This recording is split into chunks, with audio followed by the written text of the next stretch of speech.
All right, cool. It's live.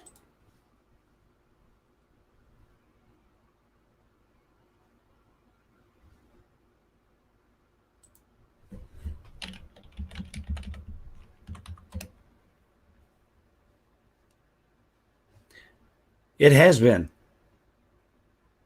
Howdy, Vince. I'm trying Streamyard for the first time. I've never done that, so here we go.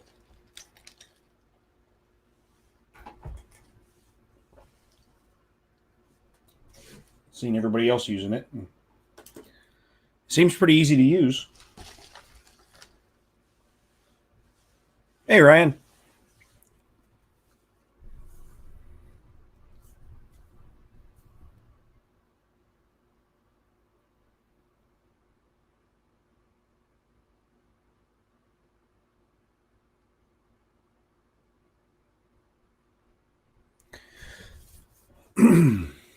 So yeah, I'm trying StreamYard for the first time, and if anybody wants to join, I'll see if I can figure out how to do that. I've never done that either. Oh, and get the invite. I see. So if you invite, copy to clipboard. All right. So if anybody wants in, let me know. I'll send you the link over in probably Twitter, I guess. I don't want to just put it out there for the whole world, but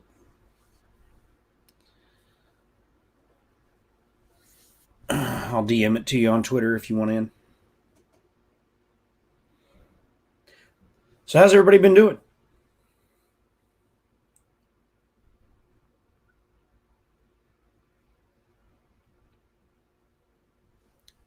Camera's all. My makerspace is a mess. You can tell behind me. No printers are printing, but everything's piled on top of the printers like they're tables right now. I need to get in here and clean this up and get some stuff printing.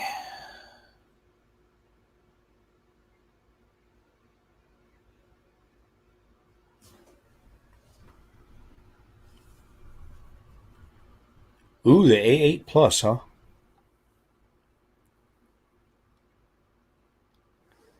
I'm interested in the A8 Plus just because it's a large print volume and it looks like it's a better design than what they did previously.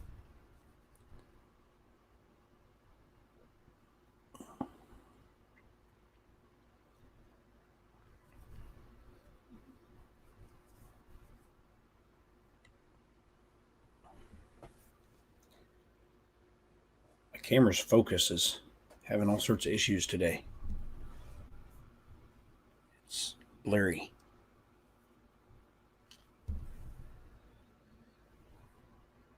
Get it to refocus.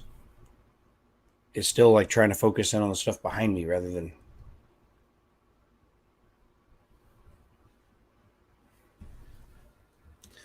Because the stuff behind me looks clearer than I do. It's weird.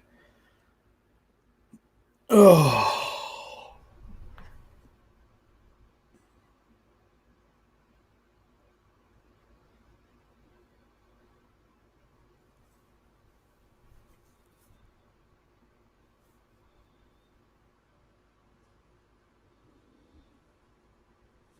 51 bucks. Wow.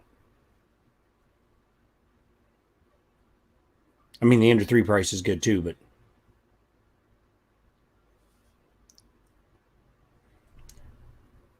So basically, you got both for a little bit less than the cost of the Ender 3.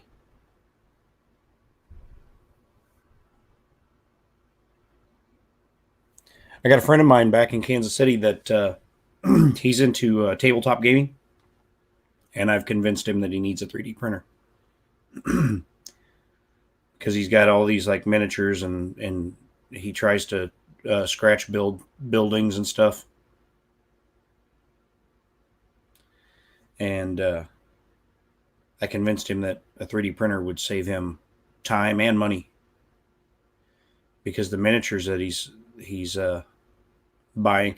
He said he didn't care, layer lines wouldn't bother him and things like that. And I said, well, how much are you spending on these miniatures? And he's like, 10 to $20 each. And I'm like, well, you could buy a 3D printer for $200, print these for, literally pennies.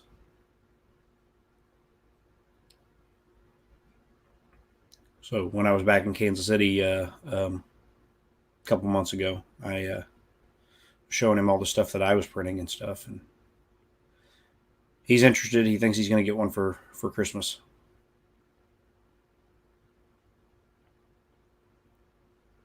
And then I told him about the awesome 3D printing community and that he could, if he had questions, there were tons of us out here that were willing to help. And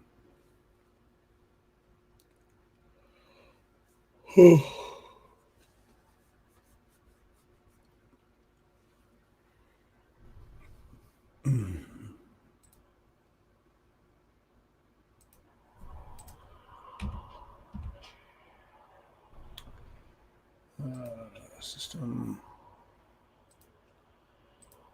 turn sound off.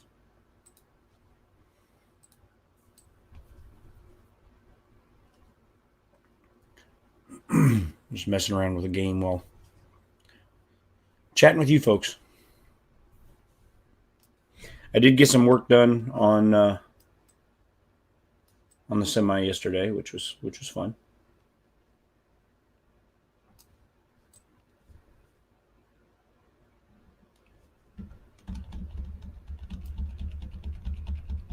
Yeah, Vince does find all the good deals, doesn't he? Wish I had one of those auction places that he goes to near me. Actually, I probably don't, because I'd end up spending a bunch of money, and that money that I shouldn't spend, and my wife would be mad at me a lot.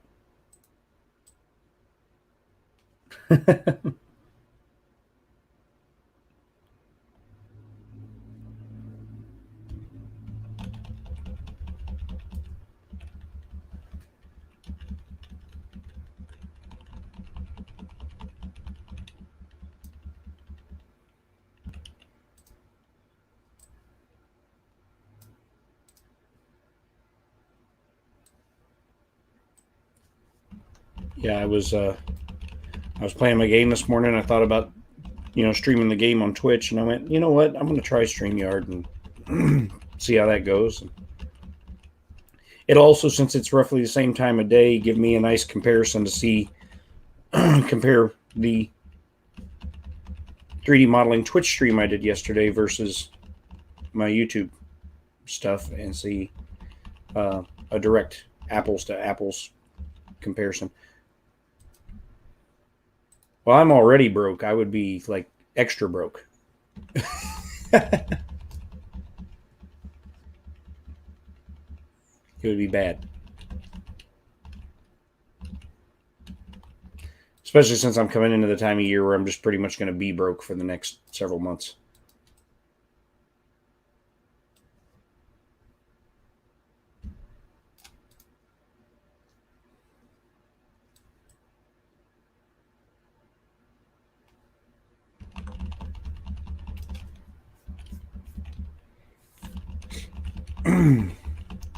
Because once Thanksgiving hits, I'll be broke until March.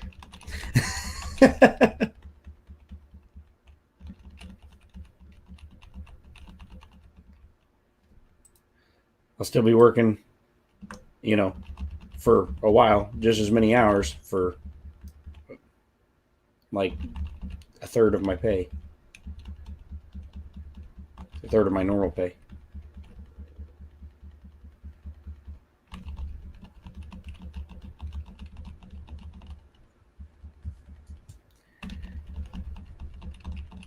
Yeah, I've been thinking about selling everything but the S4, and using it to get another large volume direct drive printer and another pallet.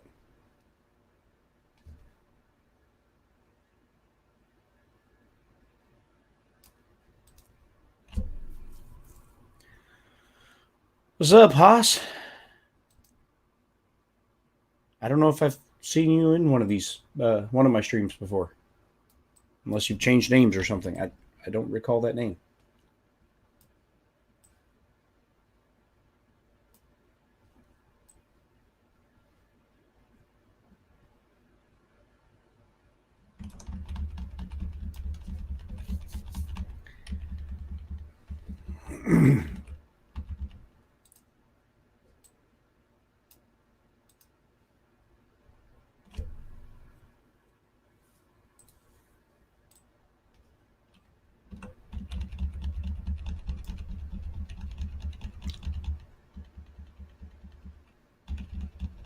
Aha, okay.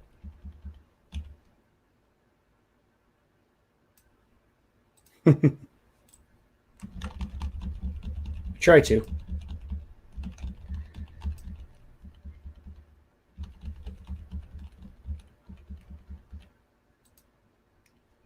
Right now I'm having fun playing a video game while streaming to you guys. But I plan to get some more work done today on stuff since this is my last day off of the week. I do have to go and put the kitchen back together after the workers who replaced my garbage disposal yesterday left. We couldn't put everything back under the sink because they had to spray some stuff in there because of the moisture to prevent mold, and got to wait for it all to dry out before putting anything back.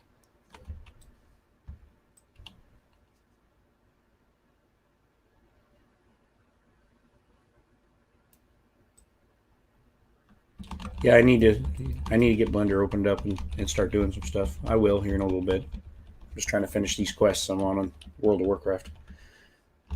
It's WoW's 15th anniversary, and part of the anniversary is bonuses to XP. So I've got some characters that need leveling up, and so just trying to do it during the anniversary event because you get like 15% more XP.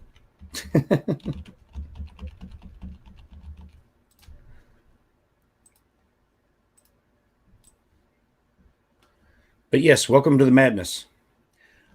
I make G.I. Joe vehicles. to put it simply.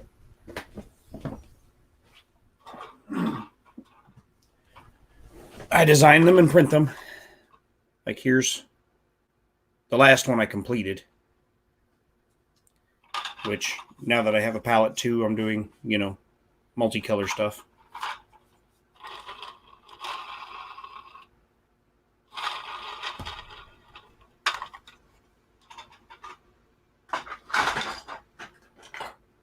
Got a jet ski. And it floats.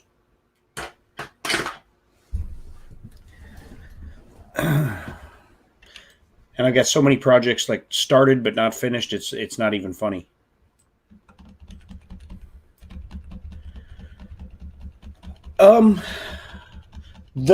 This one you can buy the STLs for this one on Gumroad. This one was actually the design itself was a commission by the company Repcord.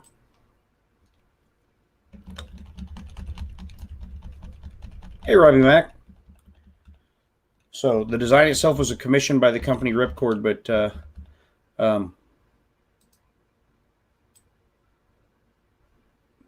he told me that he wanted me to put it up and try to sell it, and so that's what I've been doing.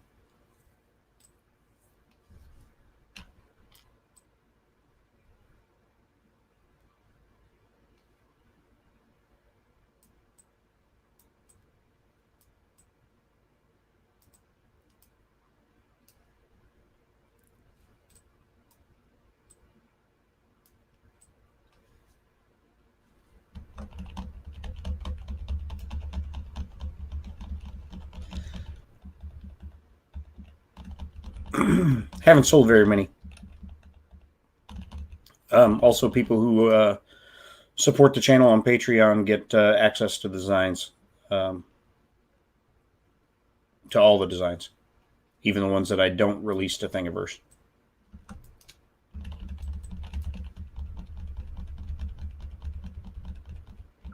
No, I've sold 4. So, and then I've got 7 people supporting me on Patreon.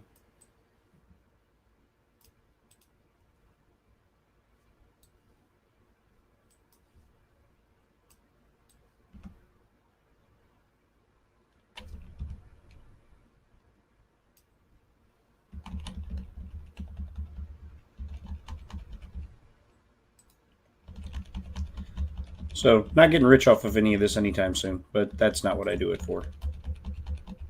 I do it because I enjoy doing it, and I like making stuff, and if I can make enough to kind of help offset the costs of filament and printers and stuff like that, then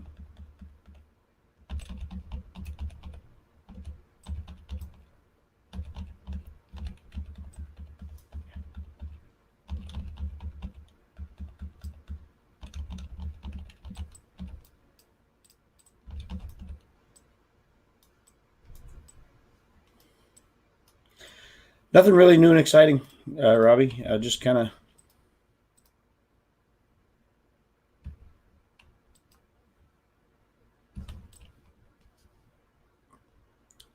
been playing my shows and working on stuff a little at a time.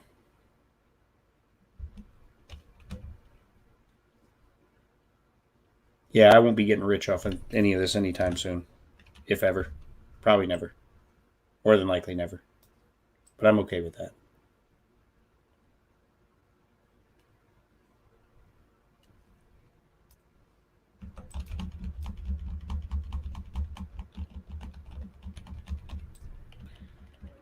The thing that, hopefully does make me money that I make at some point is the songs that I write. Because that's what I'm here in Nashville doing, is writing songs. It is. It is. I have been playing this since, everyone talks about, classic WoW coming out, and I'm like, I've been playing WoW since it was classic WoW.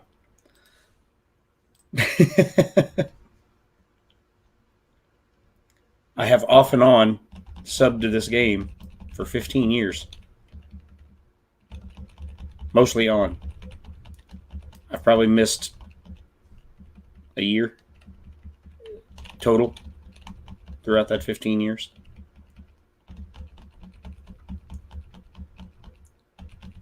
And even then, I was still subbed. I just wasn't playing. Sometimes you get burnout. Sometimes it's, the content gets old. And they got a new expansion coming, which they just, dropped at BlizzCon. The details of. It looks pretty cool.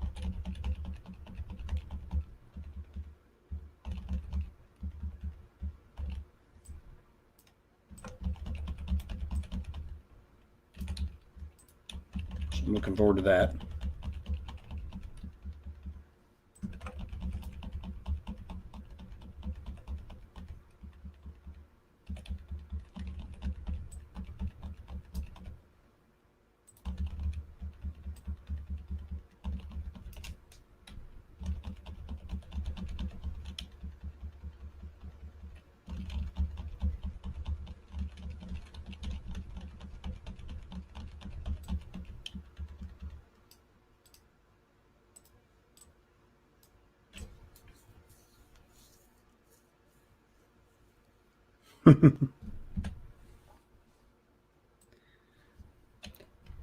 But I've always been into, RPGs and MMORPGs when they came along, were just the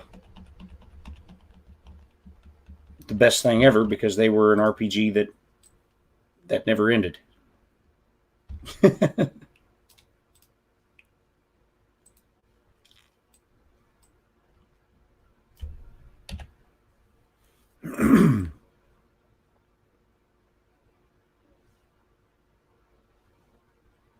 You didn't just get to a final boss and, okay, game's over. Now what game do I play? You know?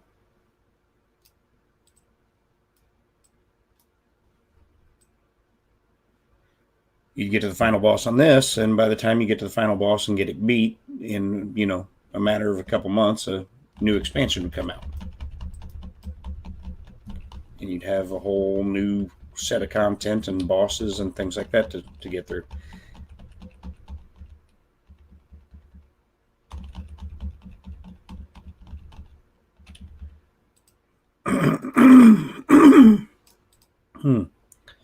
Still trying to shake what's left of this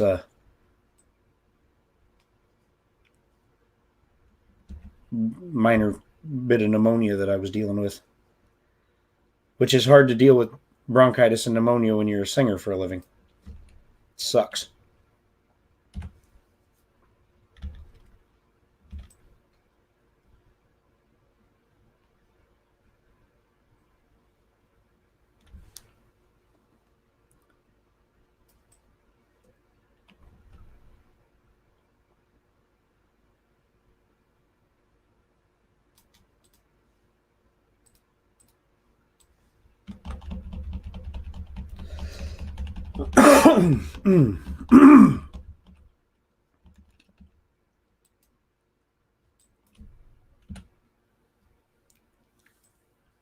Which is part of the reason I've been absent from streaming and stuff for the last few weeks, because it's been like 3 weeks since it started off with a common cold that turned into bronchitis, that turned into pneumonia, which had me just done. And I was still having to work through all that because there's no such thing as sick time or days off when you do what I do. And I couldn't take time off because if I took time off, not only do you don't get paid. It's not, there's no such thing as sick pay. Not only do you not get paid, but the 4 people in my band that also depend on me to make their living don't get paid. So I owe it to them to show up and play, sick or not.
Um, I would say more or less it's because I came from the 3DS Max world.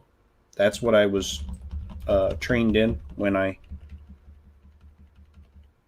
got my degree in game design.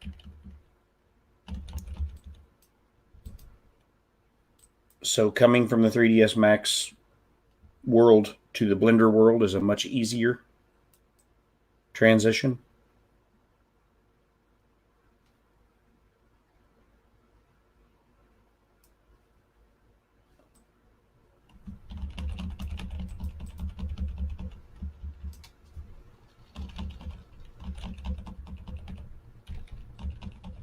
It's a natural progression.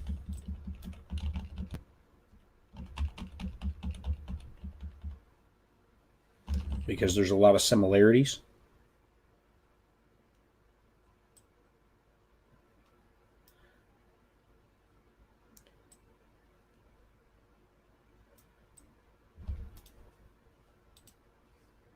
And then Blender is also far more versatile.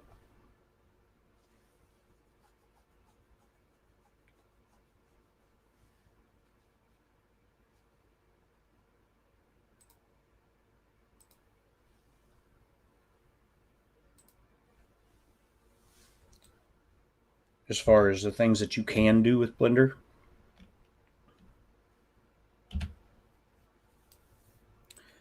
Because Blender, you can do sculpting, you can do animation, you can do modeling, you can do it all. And it's open source, and that's another thing. It's nice from a kind of purist standpoint to support open source. I have tinkered around with Fusion 360. I know most people swear by it. I tend to swear at it.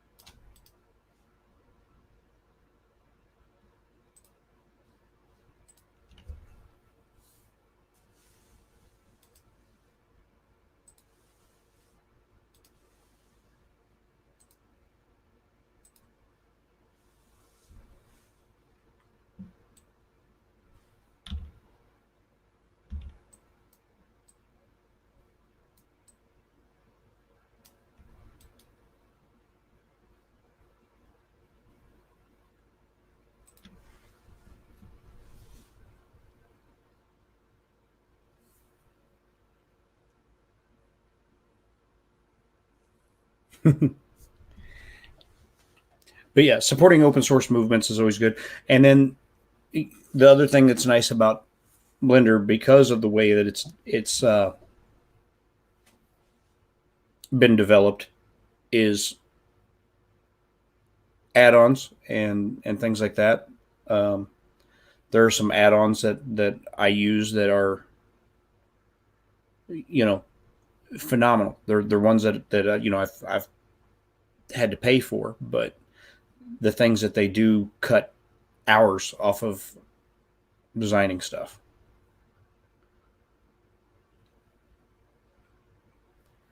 Things like hard ops and box cutter and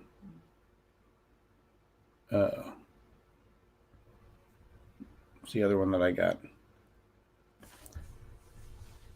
I don't know. Hard ops and box cutter are the two I paid for and use a lot.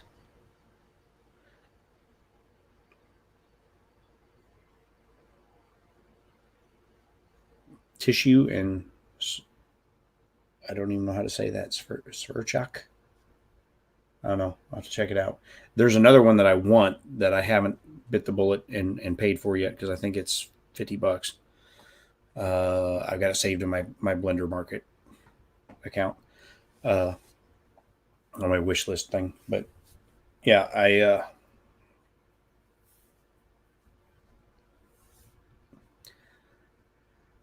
one that cleans up geometry on booleans, which would save me a lot of time and headache. Because booleans are kind of a mess sometimes in Blender. Makes a mess of the geometry, and then but this thing like cleans it up. The click of a button.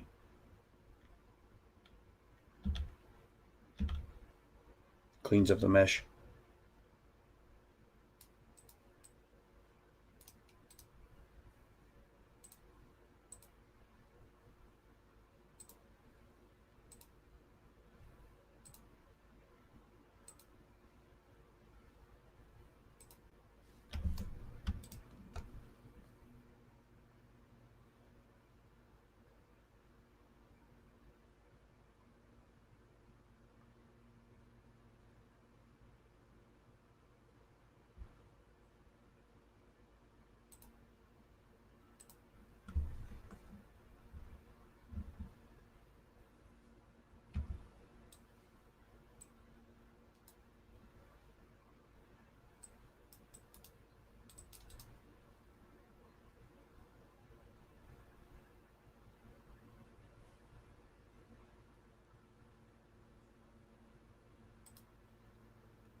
All right, let's get out of this. Exit game.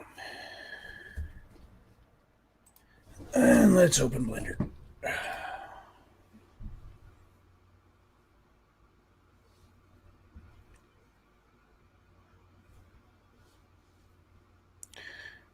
Share screen.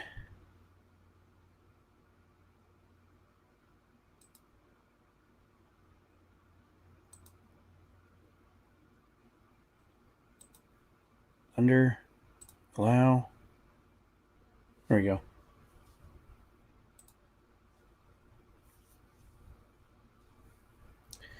See where I left off now. And this was literally after I created this. I'm just manipulating the vertices to make it something else.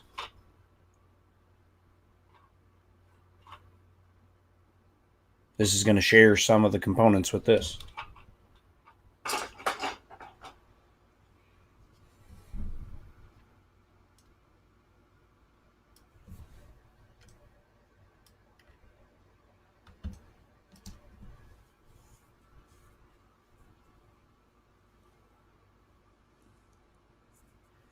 One of the things I got to do is I still got to hinge the doors.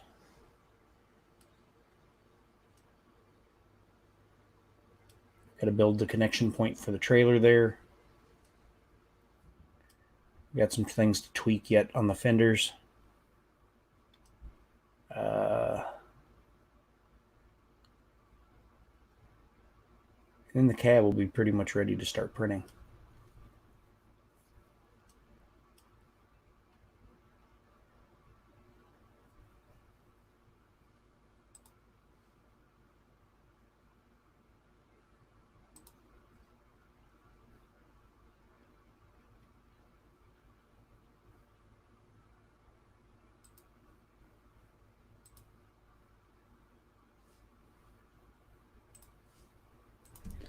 I can get rid of those cutters after I applied the Boolean. Yeah.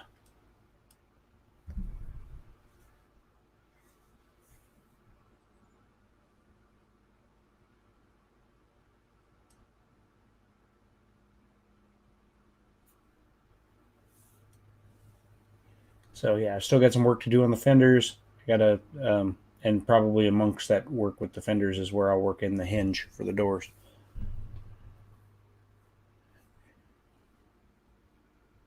I still got some detail work to add to the hubcaps.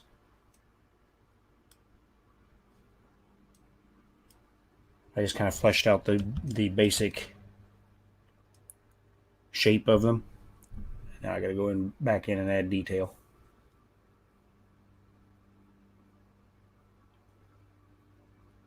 And then I'll be ready to start test printing pieces. And I got to add a connection point for the aerodynamic thing on top of the roof there.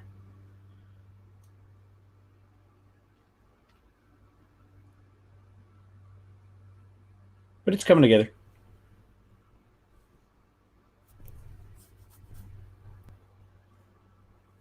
Oh, excuse me. And then I'll start working on the trailer. I have to design a frame for it, and then I want to break apart the floor into multiple pieces so that it can more easily be printed on smaller printers. And same with the sides and the roof, and then I got to put doors on there and hinge it.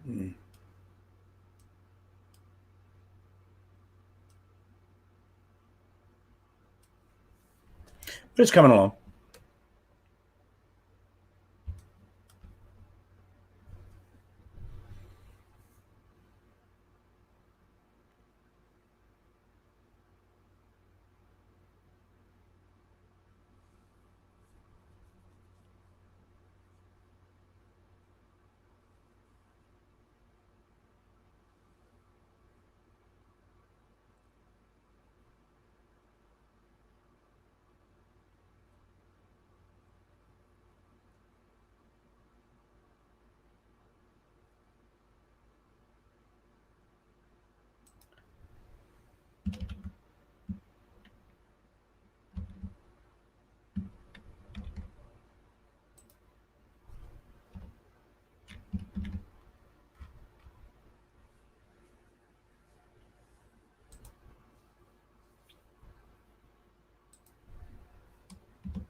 Oh, hey. What's going on, John?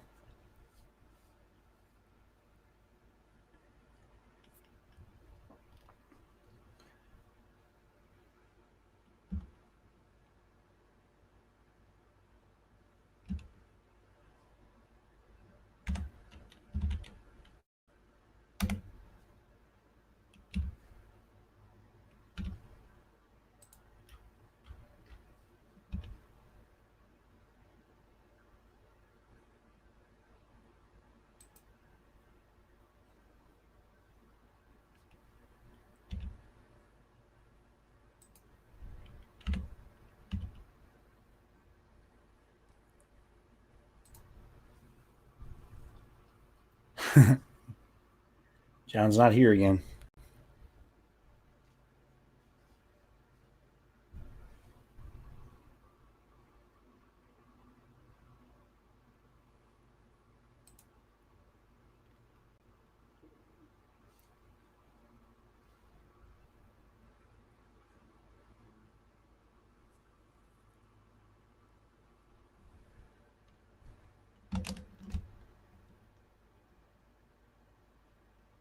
Uh,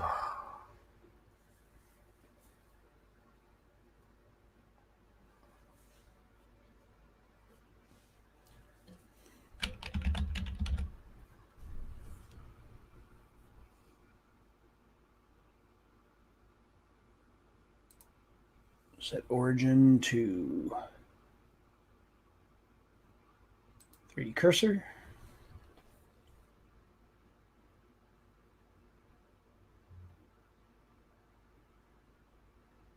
Oh, cool. The rep chopper.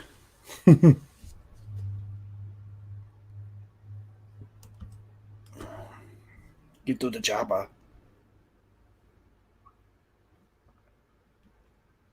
Mine's in a horrible state right now. My rep chopper.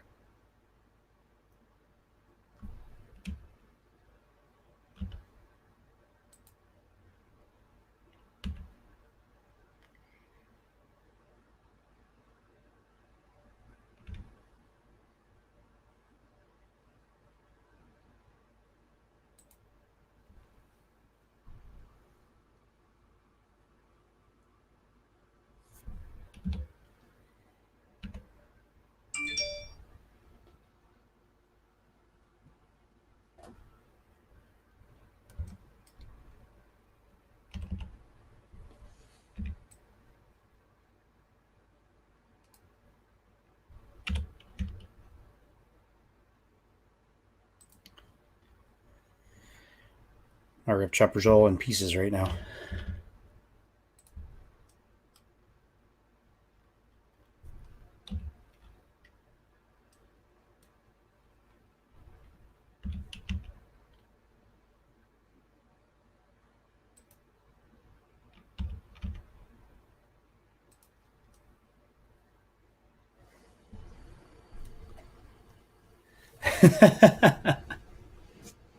No, Robbie. It is not nap time yet.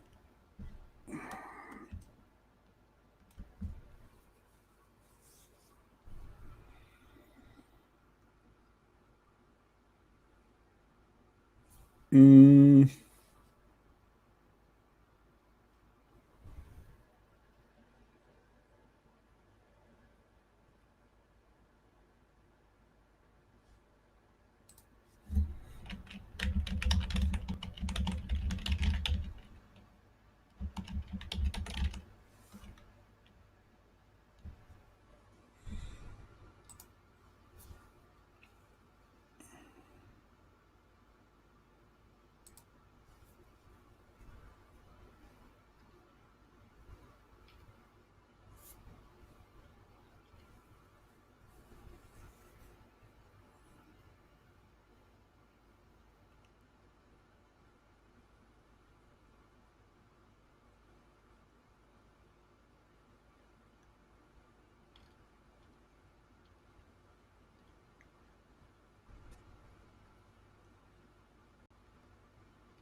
And then we want to do it.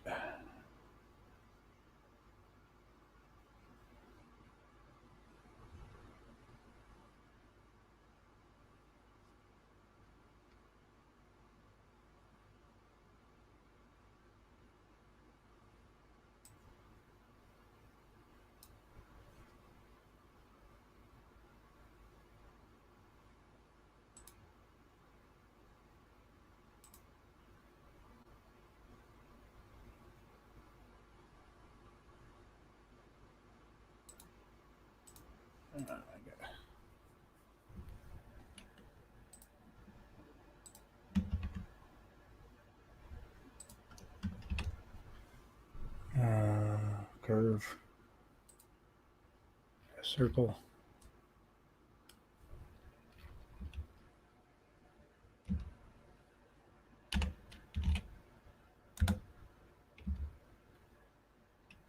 Scale it down.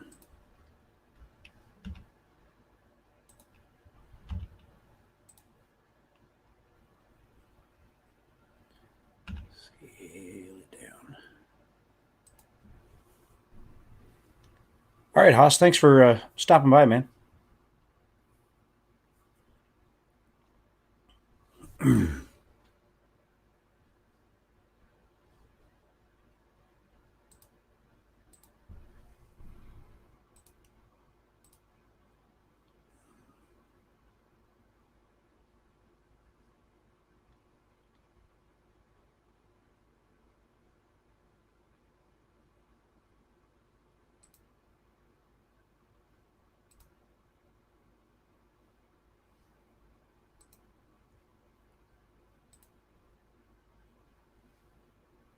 That's not what I'm trying to do.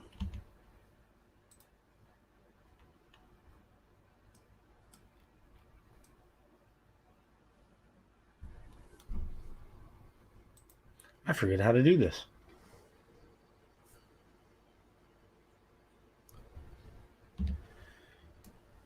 I've done it before. I just don't remember how. Oh. Looks like I'm going to have to Google it.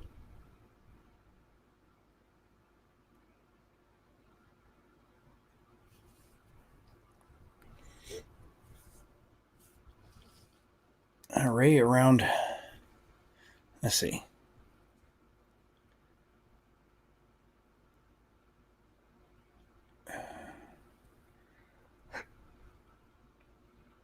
Using 3D cursor as pivot, pro, fast, and straightforward. Cons, not suitable for animation. Don't want it for animation first.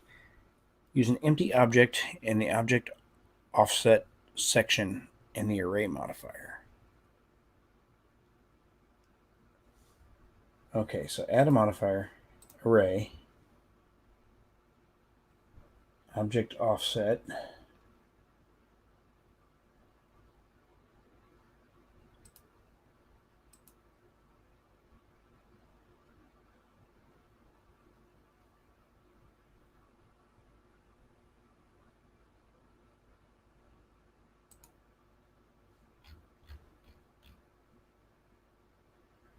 That's not right.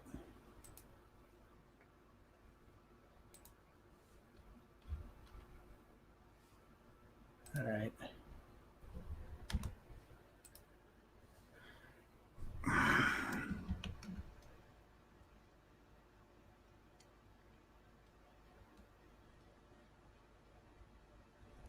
Empty.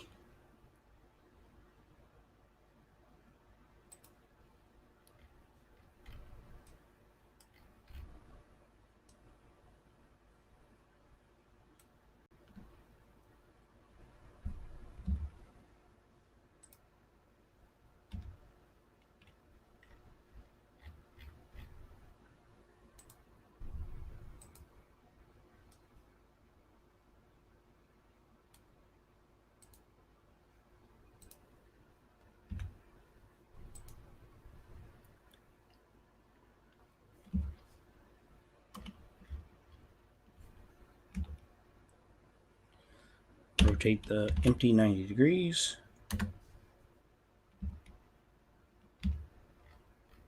Scale the empty down.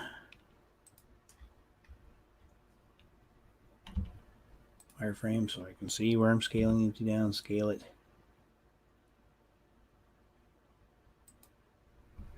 to there.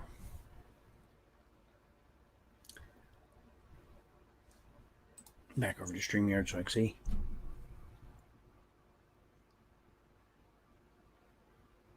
Yeah, I guess I could rather than trying to do an array. I could just duplicate it and rotate it.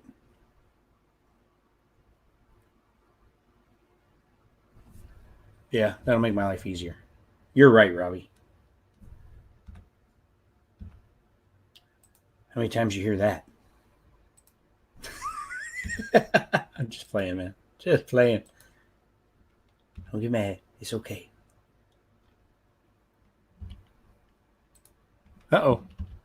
I deleted something that I didn't want to delete. Where'd it go? There it is. Just delete all this stuff. And delete the array.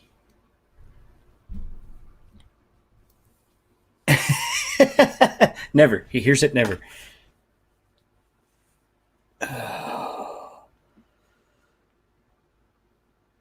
Oh.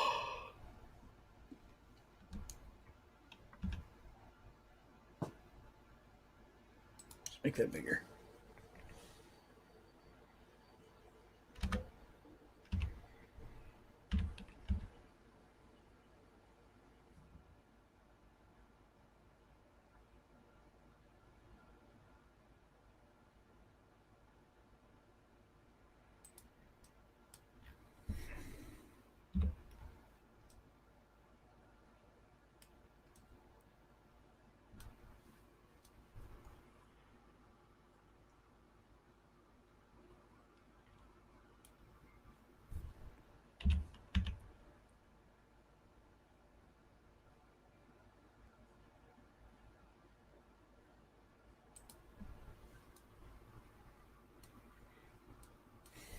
All right. Worry about that in a minute. So we're going to duplicate it, rotate it 90 degrees,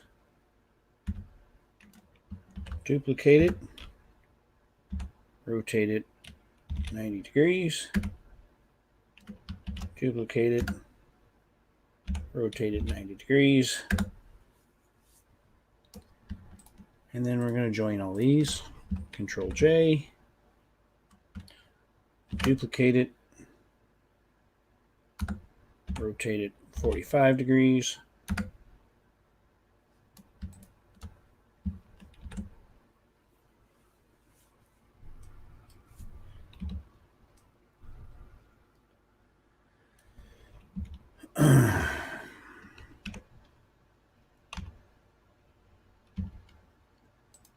wireframe.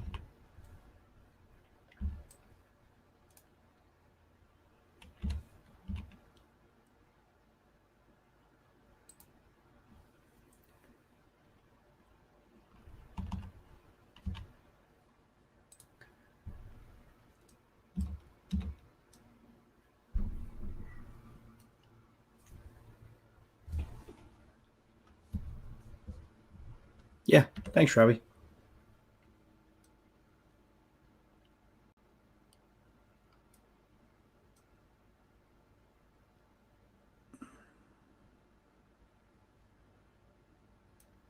Now,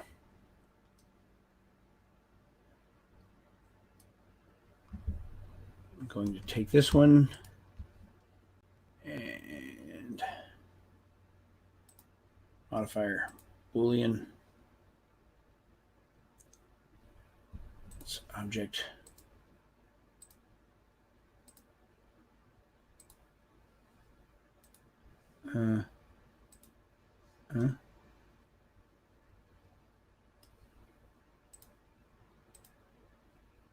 No. Difference.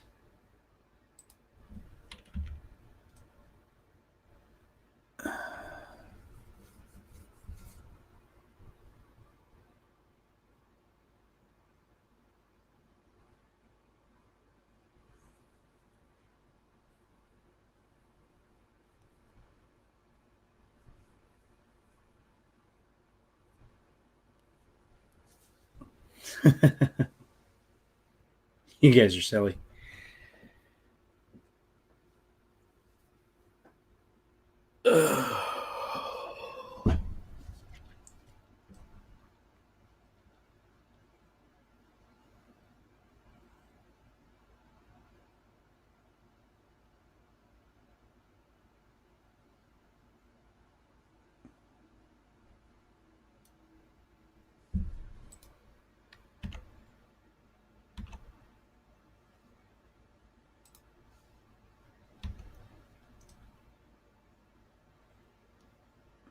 Now, see, this is where that add-on that I want, I could click one button and it would clean up that mess of a boolean. It would clean the mesh.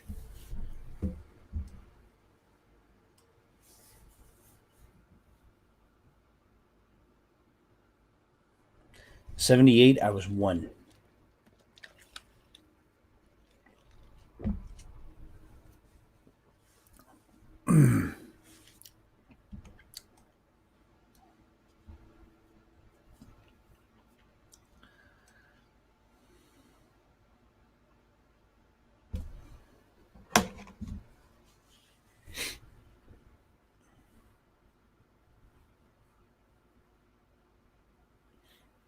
And once again, if anybody wants to join in, this is a Streamyard thing. So I've never tried Streamyard, but if anybody wants to join in, I will DM you the link in Twitter.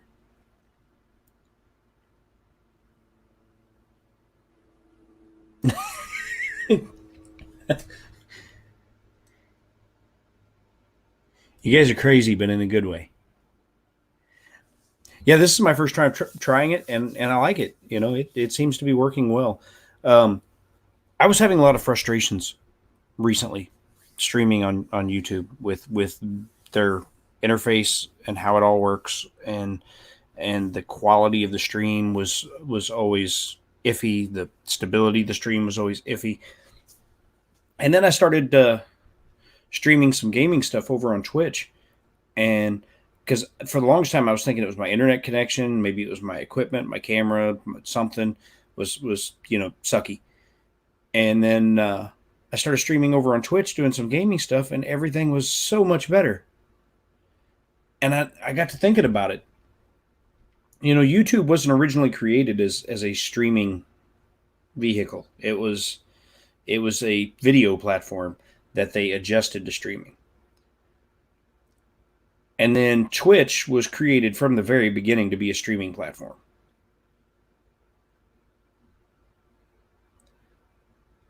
Yeah, thanks for stopping in, Robbie.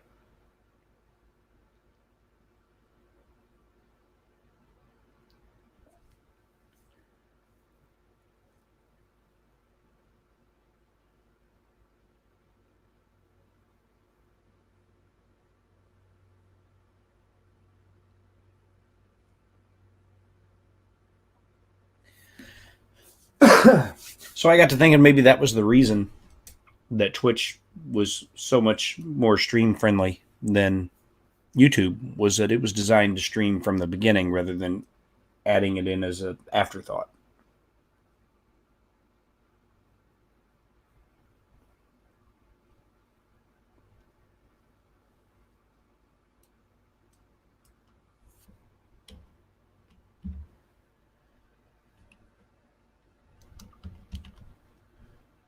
Mesh.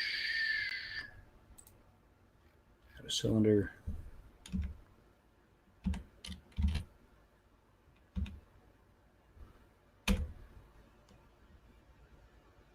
Rotate 90 degrees.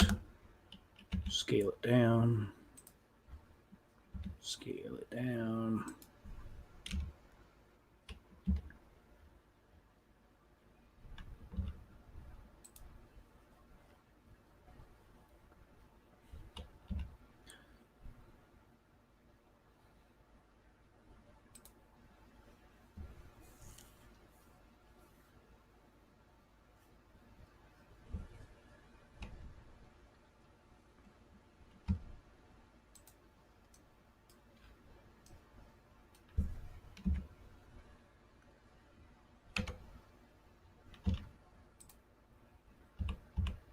I mean, that's because that's the big difference, right? Was for the most part is Twitch has been a streaming platform from the word go, while YouTube added streaming over the years when it became a thing.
Ah,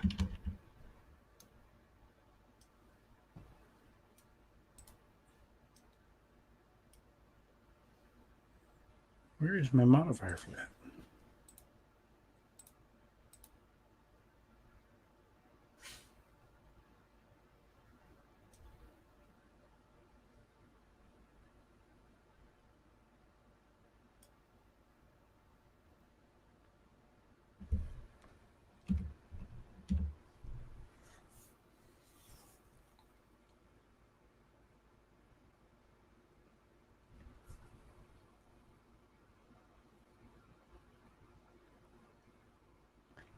Yeah, co-host would be great, and then they could have access to the green room, and especially in a situation like I was watching a lot of the live stream stuff that was coming out of BlizzCon because I'm a World of Warcraft player, and there was a guy that was getting to do. He was streaming hands on while he was getting a chance to have hands on a part of the new expansion coming, and it was frustrating watching him because he was spending so much time paying attention to the chat that there were long periods when he had a limited amount of time to play the sample to actually playing. And so I'm sitting there getting frustrated going, would you play the game? I'm watching, and it's frustrating me because I'm just watching your character just stand in one spot. I'm like, I tuned into this to see the new content, and I was thinking, man, if he had a co-host who could pay attention to the chat while he played, or somebody who was dedicated to playing while he paid attention to the chat, it would have made that stream so much better.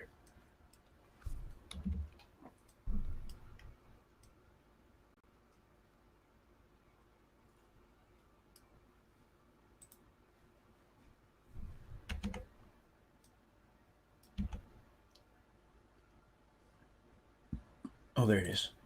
Apply. Then I can get rid of that. There we go.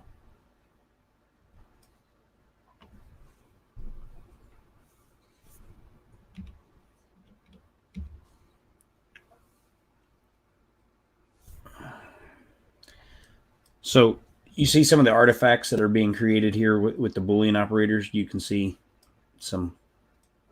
a slight bit of funkiness to it. Now, it probably won't come out in 3D printing just because 3D printing is not that detailed. But that add-on that I want to get will clean that mesh and clean up that artifacting. Because Boolean operators right now are still Eh.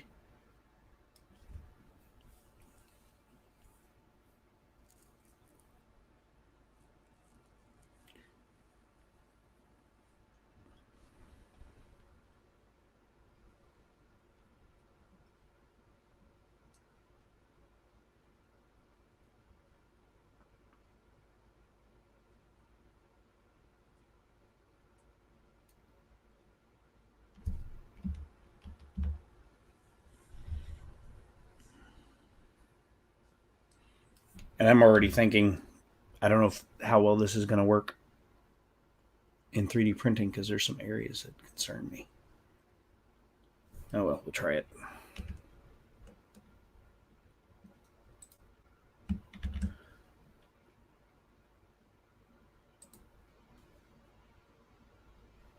Open recent, semi, discard changes.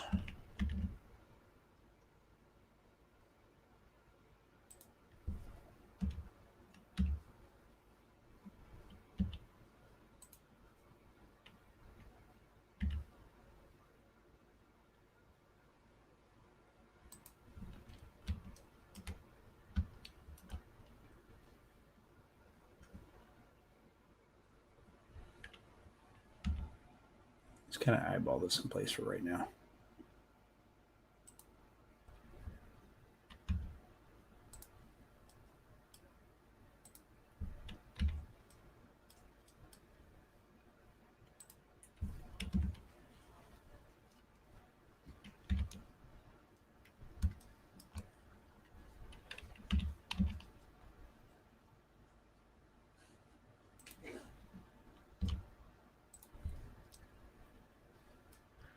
There we go.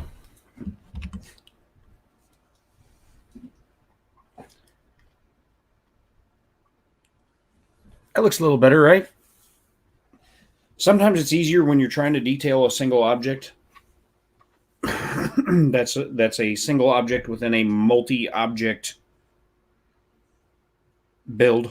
Sometimes it's easier for me to just take and make a copy of that object, open it in its own file all by itself, and make the changes to it there, and then copy it and bring it back in.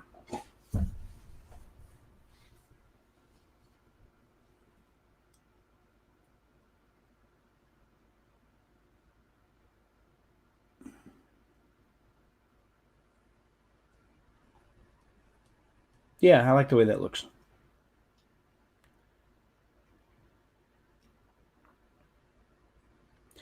I was thinking about adding, lug nuts in there, but I don't. I think that's going to be too fine a detail for FDM printing to pull off.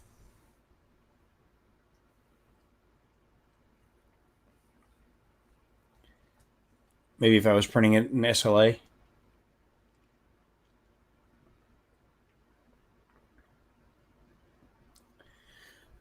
I would go for the lug nuts, but I think it's too fine a detail for FDM. And I think this will look cool enough without them.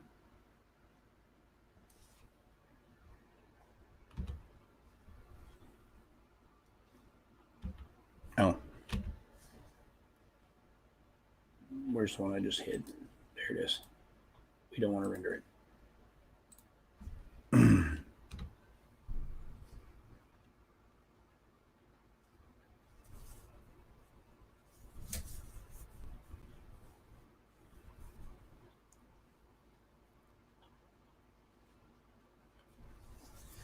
Thinkific. No.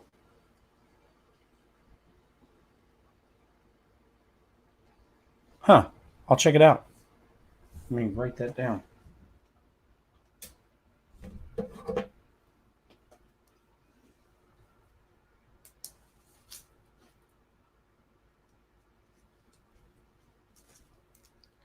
I will check that out after the stream.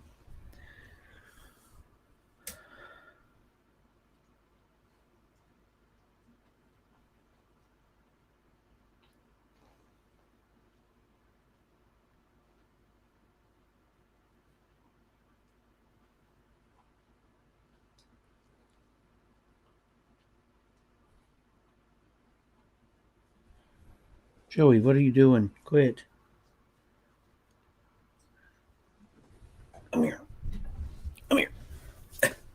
Joey says hello. Hi.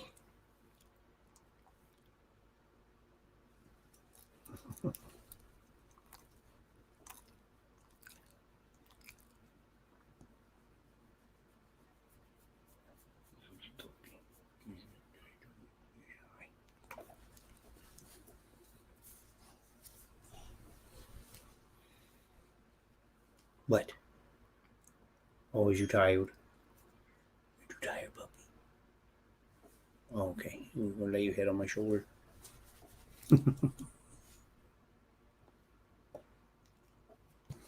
Goodness, you burp. It's like burping a baby.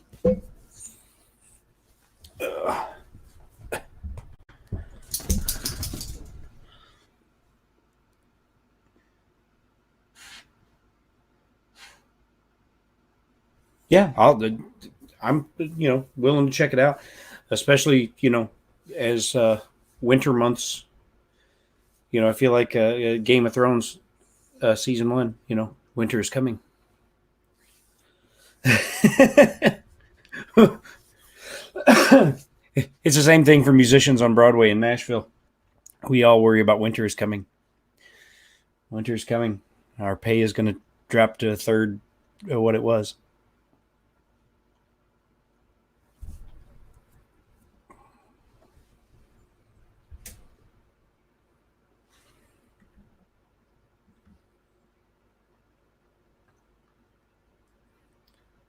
Morning, D.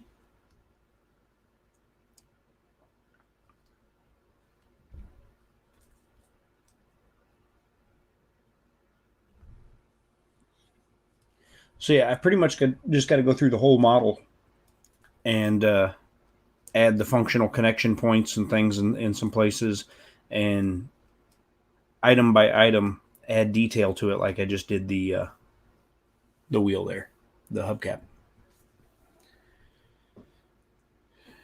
and start front to back on just the cab and get everything cleaned up and everything detailed, and then hinging the doors properly is going to be a pain.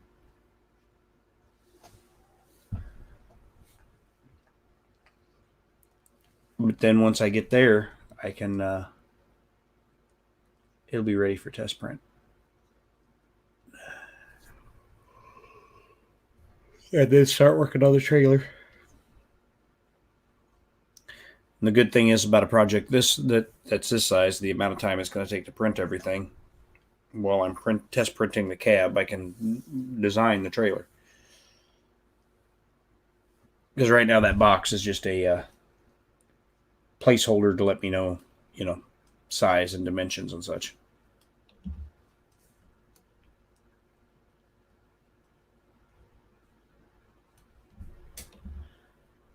Perspective on, perspective off, on, off, on, off.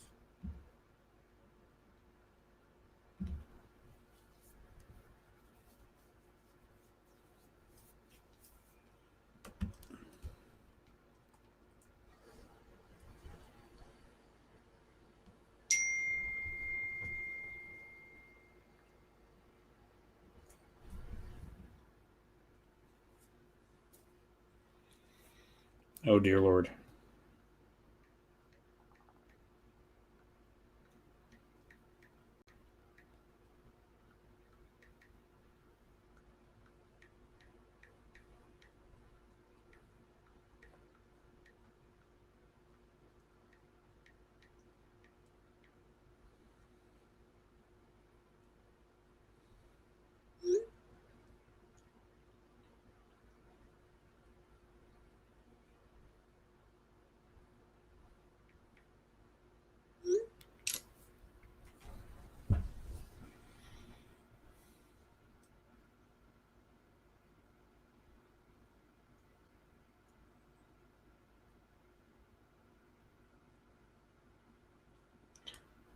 Oh, they've got a khaki? No, very cool.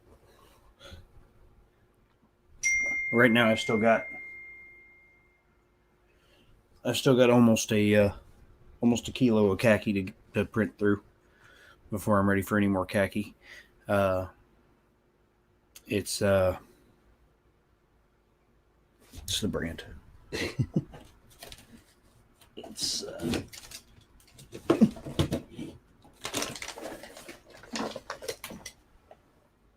oh, Paramount.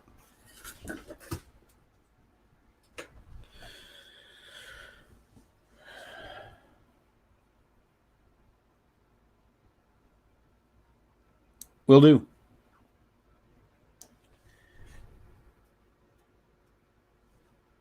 I need to finish printing my tank. I had some people on me about that because I haven't released the files to the public because I haven't tested it, and I don't release untested stuff just like open public.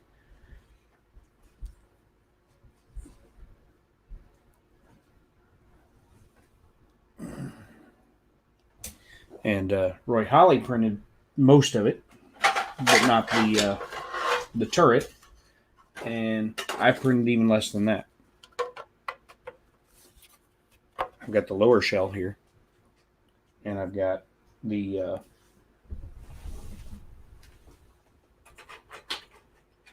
treads.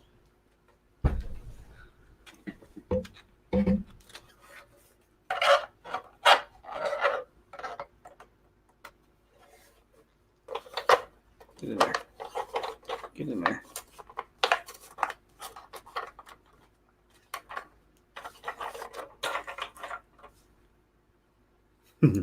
This thing's a beast.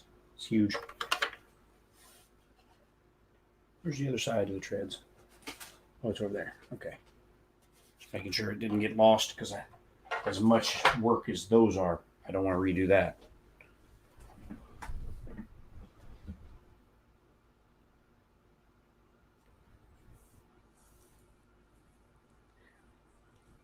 Ooh, cool. Yeah, I'm looking forward to seeing your Rep Ranger when it's done.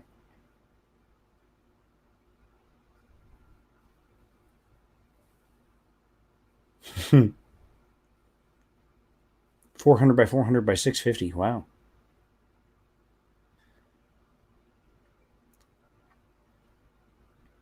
Yeah, my S4 is 400 by 400 by 400. Which now that it's a direct drive, it is so much nicer machine. It really is. I mean, it was a nice machine before, but the direct drive has made so much difference. I recommend it to anybody who has a CR10 style printer. The only headache to it is the firmware.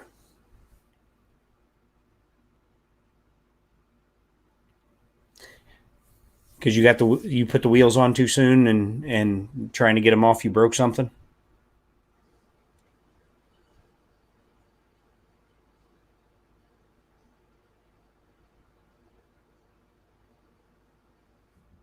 Well, since you got to reprint the frame, may I suggest printing the one with the lift kit version, because then its axles are separate. So if you break something, the axles could be pried off if you were careful, and wouldn't have to reprint the frame. And the lift kit version, in my opinion, looks cooler anyway.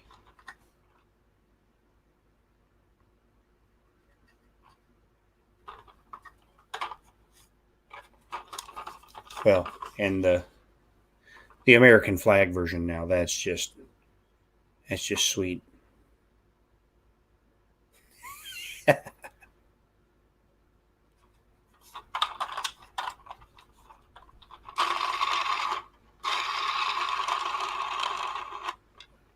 I went with the gold wheels on it because I always thought, whenever you see the like American flag on a big flagpole, they've always got the big, like, either gold eagle or gold ball sitting on top of the flagpole.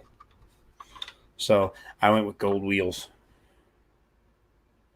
which that's the Strong Hero silk gold. And the camera cannot do this thing justice. The silk gold is absolutely gorgeous.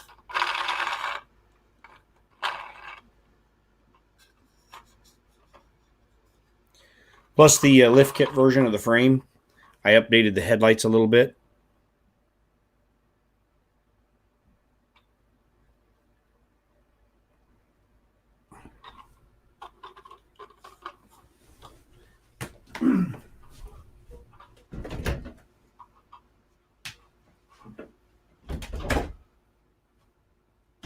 here is, oh, there it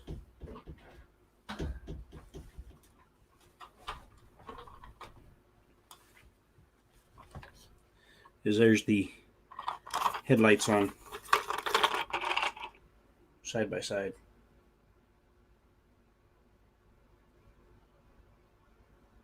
But then, you can see the difference. The standard Rep Ranger, the axles are part of the frame. And then the lift kit version, the axles are a separate piece.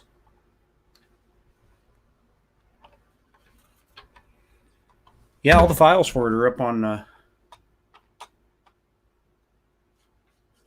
Patreon file section.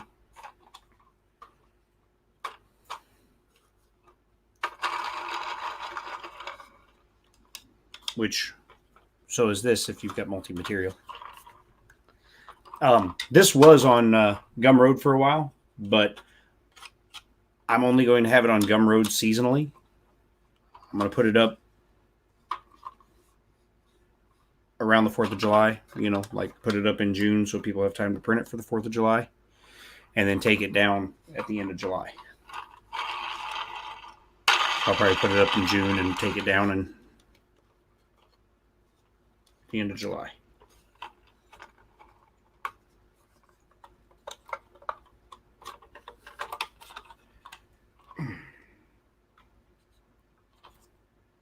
Oh, my snap connectors are a little bit loose.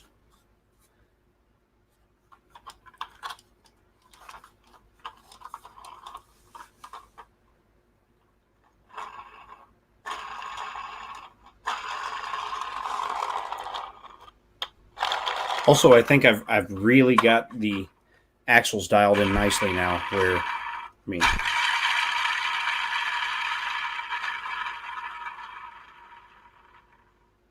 not bad for not having a bearing of any kind.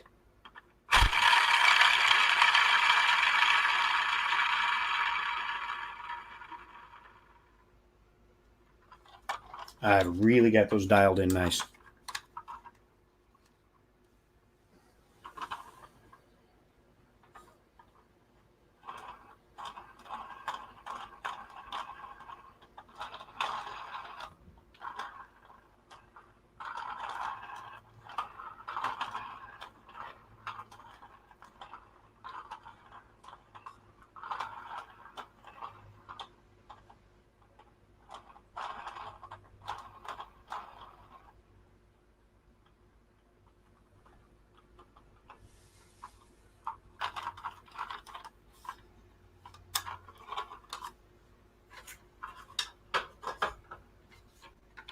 This one doesn't do bad.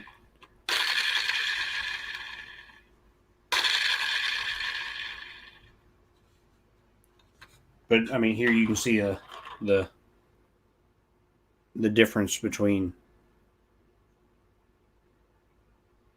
the lift kit and the standard height-wise.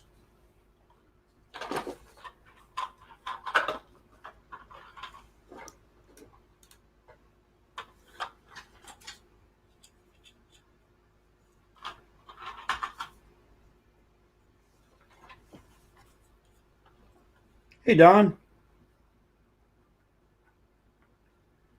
Haven't seen you around for a while. How you been, man?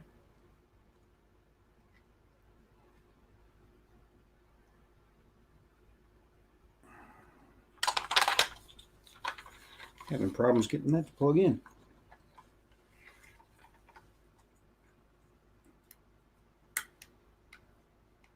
Get on there.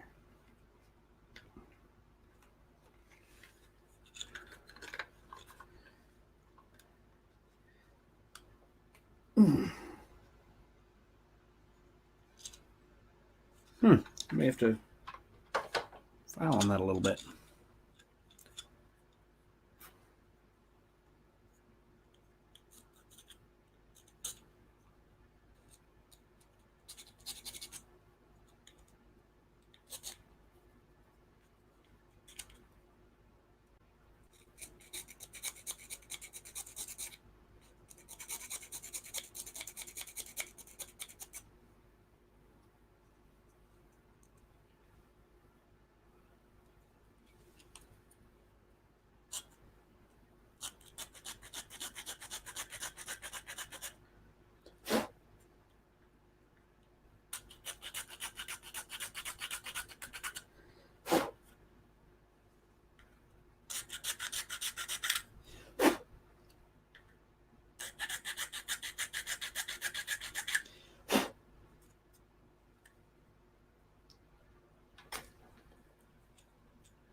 I'm sorry to hear that, Don.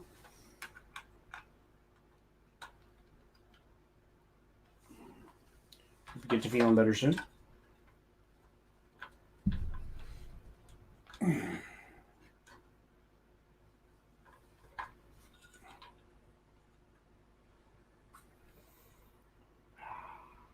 Missile launcher.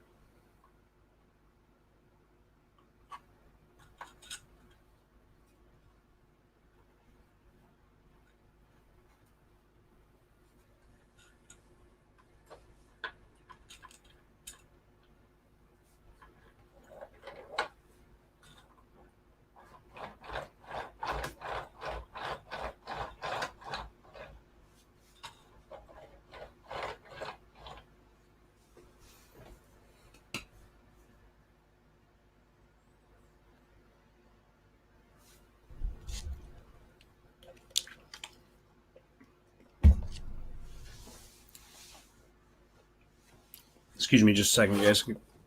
Be right back.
All right, I'm back. All right. Let's hide that. Hide.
£80 of meat. Looks like you'll be eating good.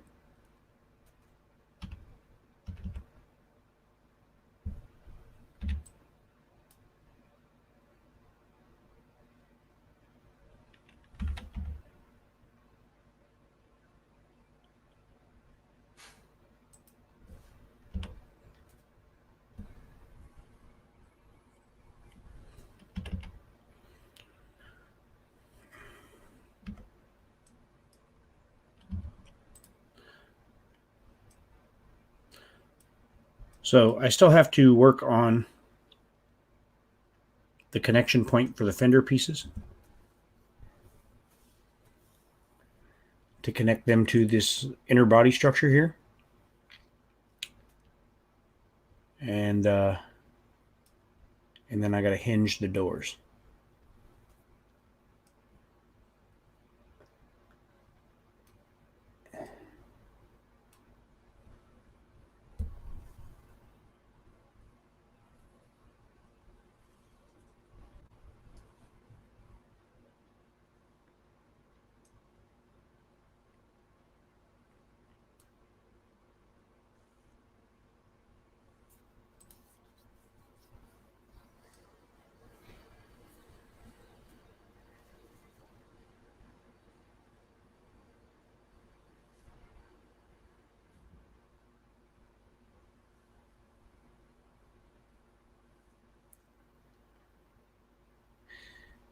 And then I need to add to the floor pan down here so that the footrest is going to be so far down.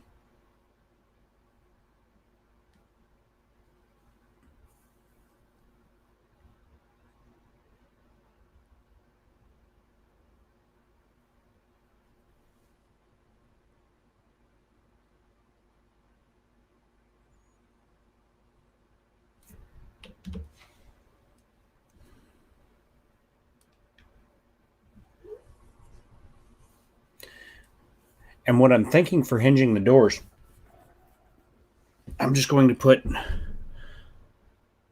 piece that juts out here and has a hole in it, and then have the piece that comes off the door have a peg that goes down, and then when you clamp the top down on it, it will close it in so it can't, that peg can't come back out of the hole.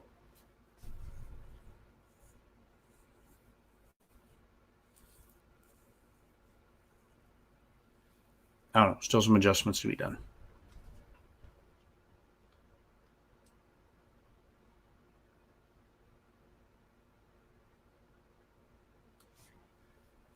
I'm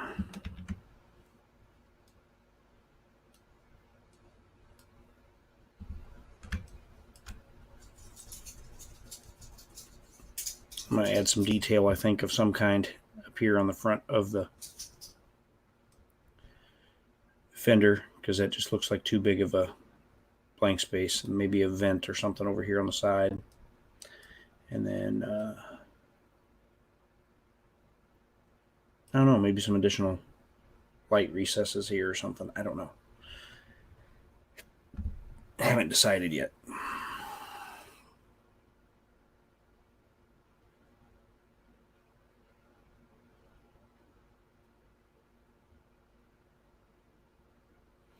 And I may just cut a notch here so that the fenders clip in over the top of it. And so then again, when you put the top piece on, it will lock that in so the fenders can't come back out.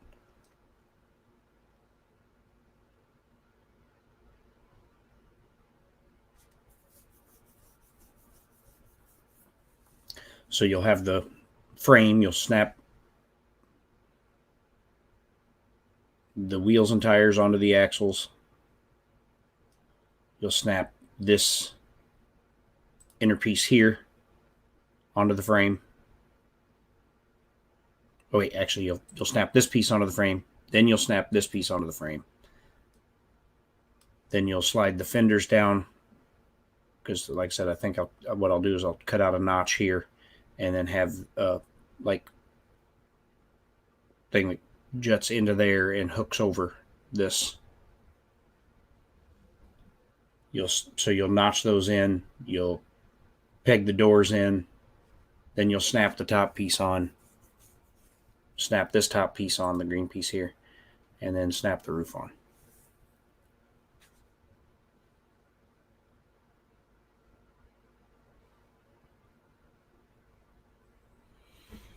All in the name of trying to keep the construction to be an easy, you're just snapping pieces together in the right order. In the right order.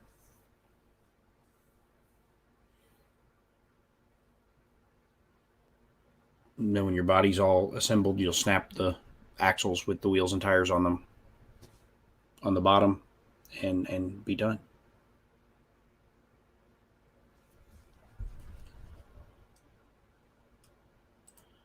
So, okay. Let's go ahead and do that. Let's make a cube. Scale it down. Scale it along the X a little bit. Scale along the Y.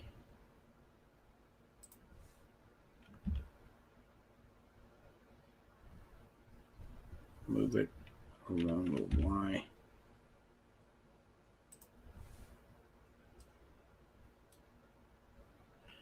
Scale Y.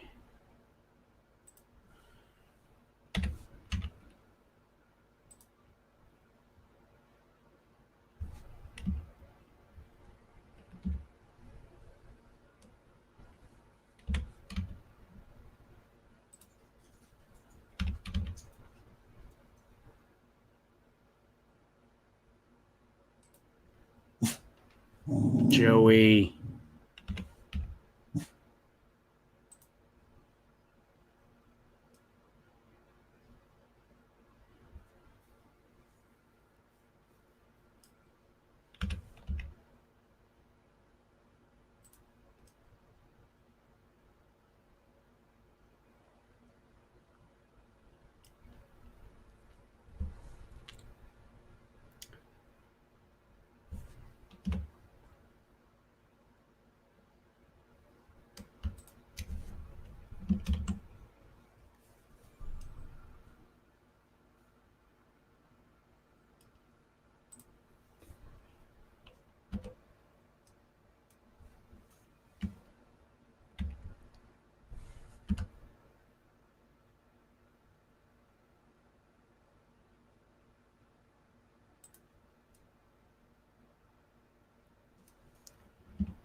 Wait a minute.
There you go.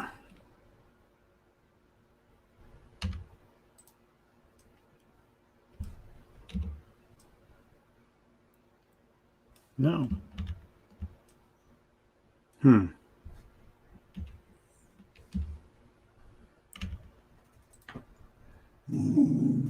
Joseph.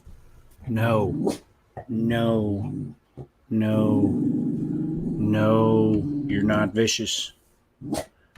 You're not vicious. Nobody's scared.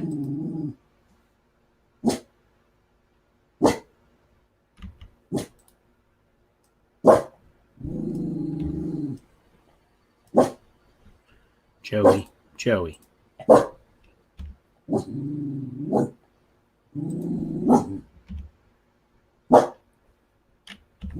Joey.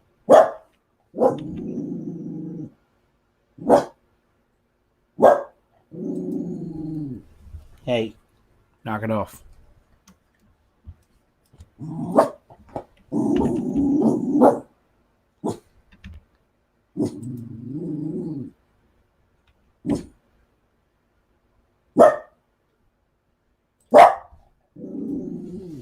Hey, knock it off.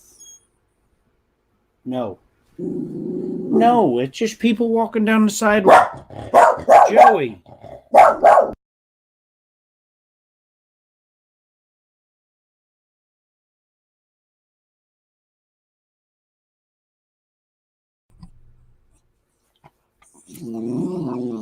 No. Wow. Mm-mm. No. No. No. No. No. You're too vicious. You're too vicious. No. No, with your barking. No barking. No. I know. I know. I know. No. You're just going to go bark some more, aren't you? You just knock it off. Nobody's scared. Nobody sees this face and goes, oh my gosh. Nobody sees this face and says, oh my gosh. Nobody. Nobody. You be good. Oh, Joey. All right. So I need to hide this for a minute. Hide. And select that face.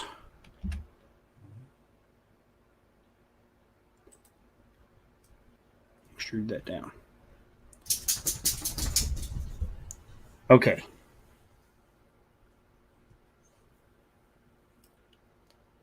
So then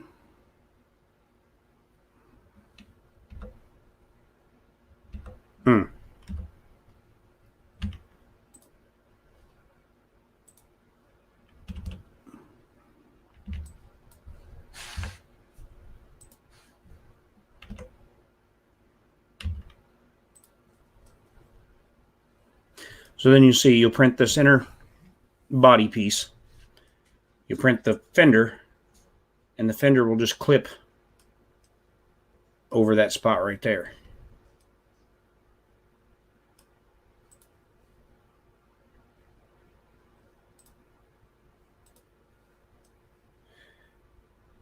And then the fender won't be able to slide up once you snap the top piece on.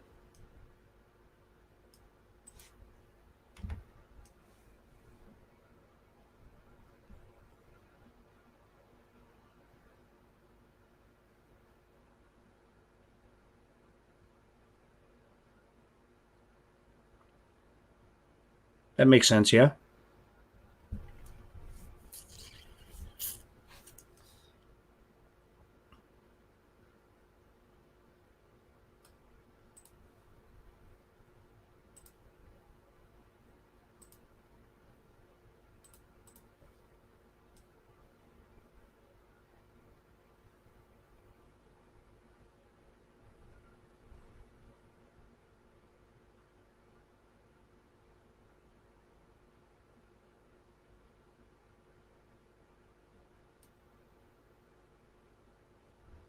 Yeah, I think that's how I'm going to do it.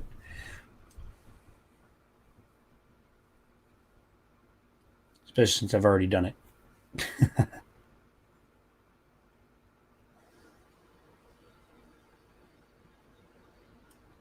You print this piece, print that piece, slide that over. Then when you snap the top down on it, that won't be able to slide up, so it'll stay.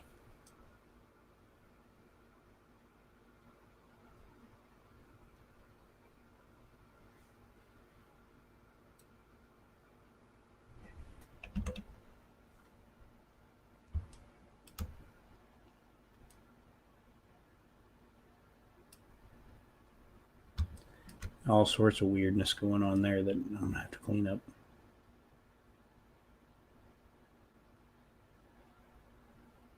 Shouldn't be too hard.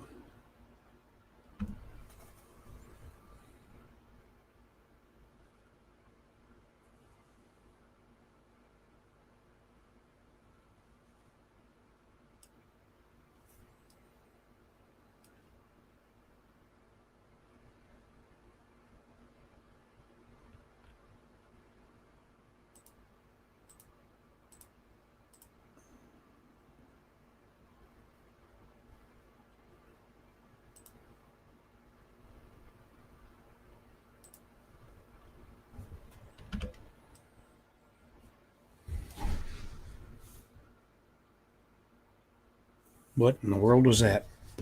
I got to check and see what that was. Hold on. What did you do?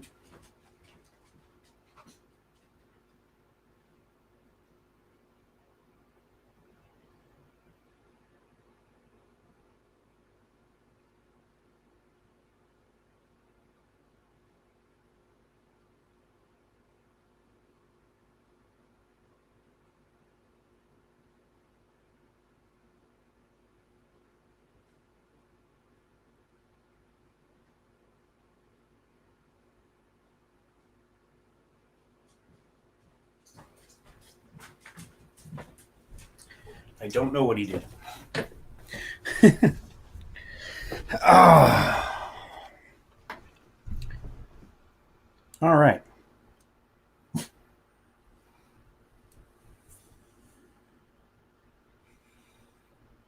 So we'll hide that again.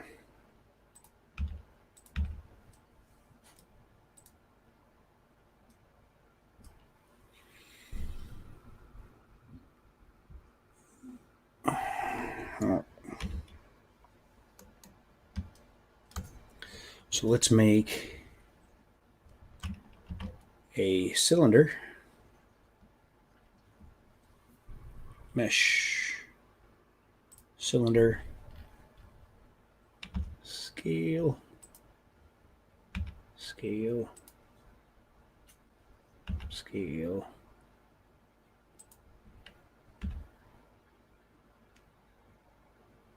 move it over here about so. We'll scale it some more.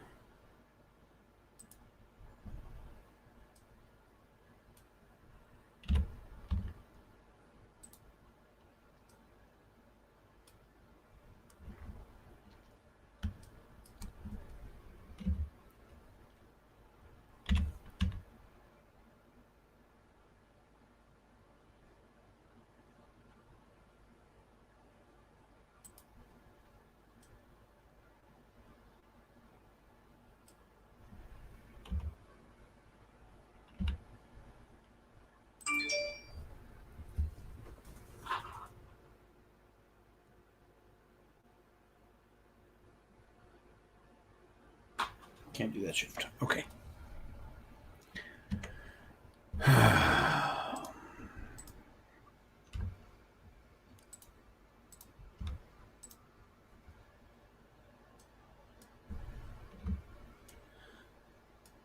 It's one thing I still haven't found in the settings if I can fix that or not. There's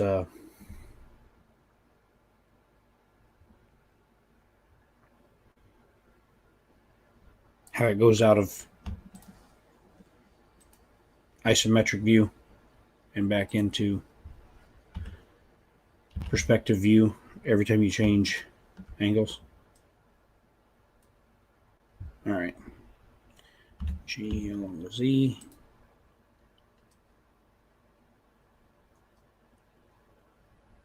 Or no, wait. Move it back up.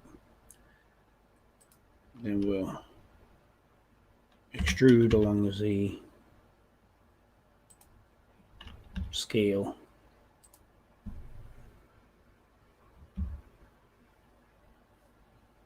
And we'll move.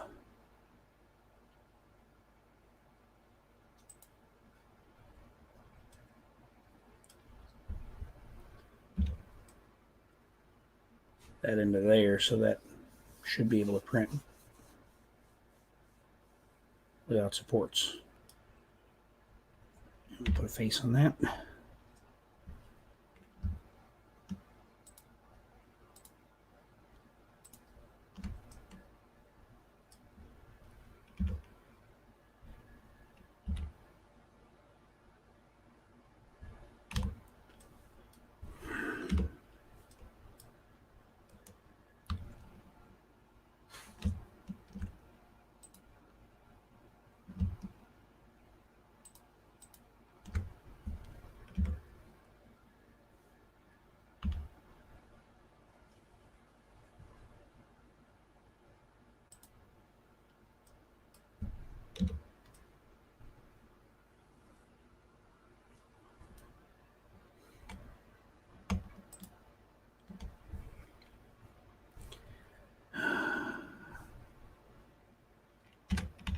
In. Extrude along the Z down.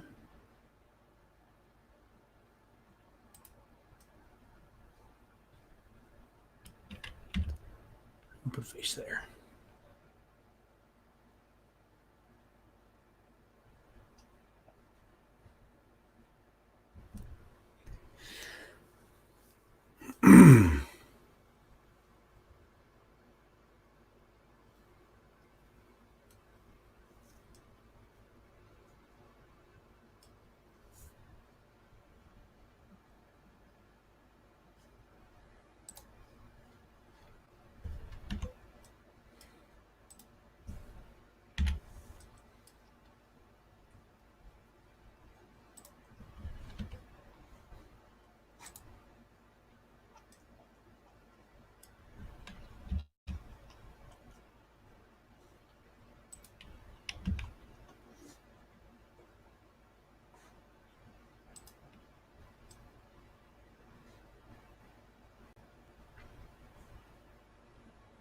I think that'll print without support.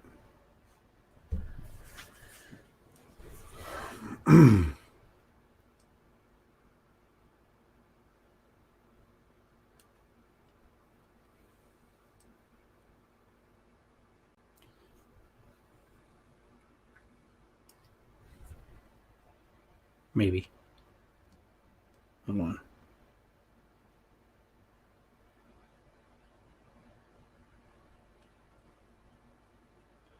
So then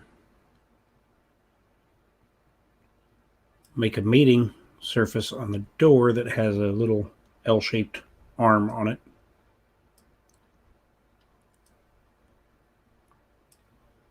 With a peg that goes down in there to allow the door to swing out.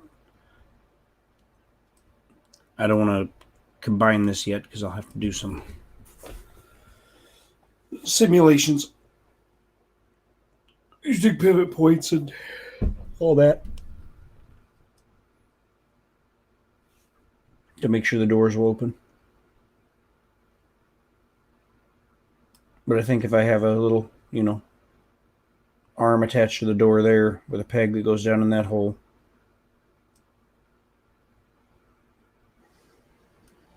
actually, I need to move the whole thing up, don't I?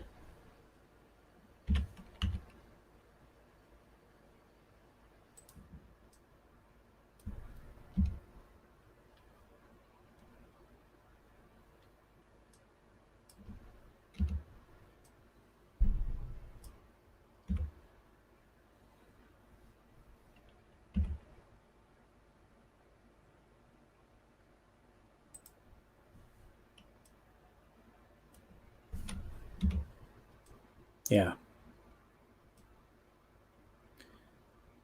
So that way when you clip the top on,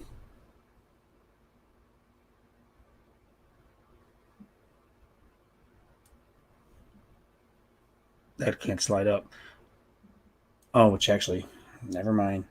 I did know what I was talking about.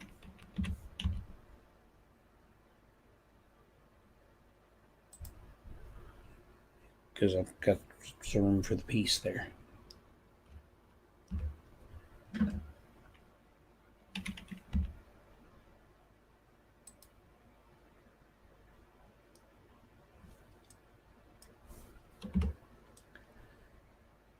There we go.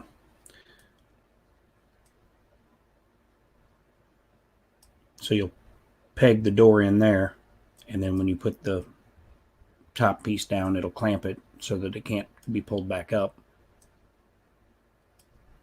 And then as long as I shape the arm that the door is mounted to correctly, it'll swing out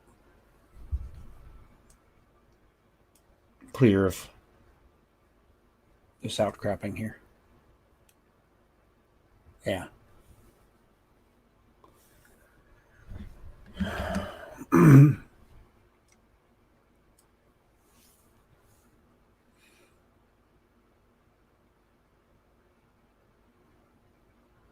Later, Don. All right, guys. Well, I've been at this for a couple hours. I'm going to go ahead and call it. Thanks for hanging out, joining the broadcast today. Maybe next time I do a StreamYard, somebody else will pop in so that I don't have to do all the talking. Anyhow, see y'all later. Thanks for hanging out.